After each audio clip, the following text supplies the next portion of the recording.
y'all, so welcome back to my channel. I'm just going to get right into it. So I'm going to talk a little bit about my travel experience and me being a newer nurse, what I would recommend or what you should look out for. So when I first decided that I wanted to do this travel assignment, I know that most of the agencies required at least 1 year of experience. So I knew that's what I had to do. So I did complete my year. I think I'm like a year and a half in right now. And I think it's a special time right now considering COVID is going on. So a lot of the agencies that were like, you need 2 years, because generally you need 2 years of experience. But the agencies that were saying you need 2 years of experience were like, we'll be a little bit more lenient because you have a year and a half of experience. So I just started looking on Indeed for different positions, and I did find one through a company, and I felt like that would be something that I'll be interested in. But one thing with travel nursing, no matter how many years of nursing that you had, you just have to know that you're kind of going to be thrown into a situation. So they expect that you know pretty much how to be a nurse. Like, they're not going to train you. They're not like, you really are just kind of thrown in. So you just have to be prepared for not a real orientation and just pretty much not having that support that you'll have as a regular staff nurse. So when I chose the job that I was interested in, I had to fill out a questionnaire, I had to do a skills checklist. It was kind of like nursing school all over again. It was like 100 questions, and you had to pass a competency level in order for you to proceed for the job. So I think I got like an 87 or 88 or something like that. And then they'll send over your offer letter, and they'll let you know what hours are guaranteed, which are important because you want to be able to know if they call me off of work, will I still get paid? So those are guaranteed hours. Also, you want to make sure your pay is correct, your shift, you want day shift, night shift, the hours that they're requiring you to work. Some are 36, some are 48, and how long the contract is. So I wanted a short contract. Mine was 4 weeks, but it actually was 6 weeks. But he said it was 4 weeks.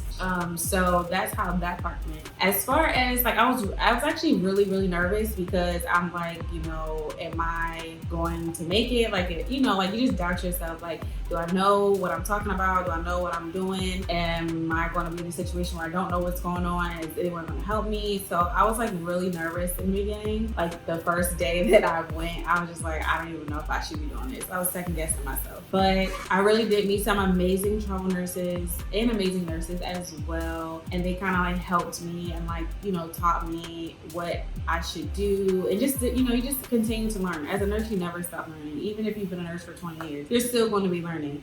So I did enjoy that. And you do have the option, if you do like a facility, to extend that, extend yourself there. So I did not extend because I kind of wanted to take a break because I was working 6 days a week just to do overtime.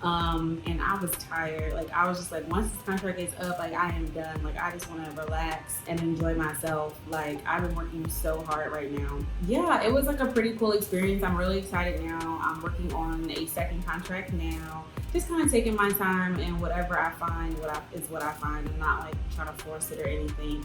And with travel nursing, you do have that flexibility of, deciding when you want to work, or how long your contract is and where you want to work. So yeah, I think that's a really cool opportunity. You just have to know, like, when you do this, you just have to trust yourself and know like what you're capable of, and like be very honest with your recruiters. Like, hey, I'm not a tele nurse. Like, that's not something I do, because they'll try to throw you in somewhere. Like, one nurse is like, oh, you can go to ICU. Absolutely not. I am not an ICU nurse. And you just have to look out for yourself. Like, you have to protect your license and make sure that the patient is safe. So if there's something you don't know how to do, let them know like that. I don't feel comfortable accepting that type of position.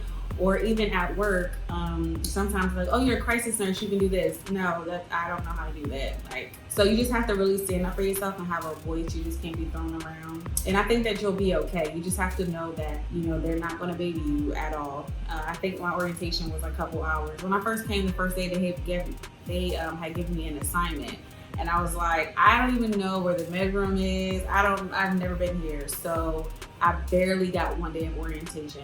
And even then, halfway through the shift, I was taking over her patients. So you just have to know that it's not, going to be like a full week or two orientation, So yeah, that was my experience. I'm glad I did it, even though I was scared. But yeah, if you guys have any other questions regarding the travel nursing, I'm pretty sure I'll do more travel nursing, videos as I continue to go on this journey because it's very different than staff nursing. Yeah, I'm just excited about doing this. I'm glad I tried it, and now it's off my bucket list because I actually did it. So yeah, so make sure you guys subscribe, comment, share, and let me know what you guys want to hear from now on about nursing, and different things like that, especially as new grads. I'm so for helping new grads because it's really hard out here as a new nurse, especially during COVID.